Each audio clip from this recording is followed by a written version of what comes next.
নিজে হাতে ভাত খেতে পারতো না খোকা। বলতাম আমি, না থাকলে রে কি করবি বোকা। ঠোঁট ফুলিয়ে কাঁদতো খোকা আমার কথা শুনে।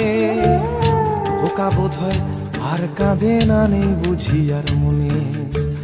ছোটবেলায় স্বপ্ন দেখে উঠতো খোকা কেঁদে, দুহাত দিয়ে বুকের কাছে রেখে দিতাম বেঁধে। দুহাত আজও খোঁজে, ভুলে যায় যে একদম। আমার ঠিকানা এখন বৃদ্ধাশ্রম।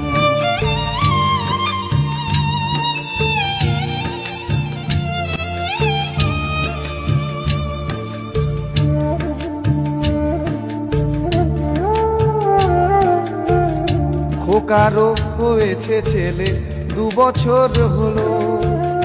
আর তোমার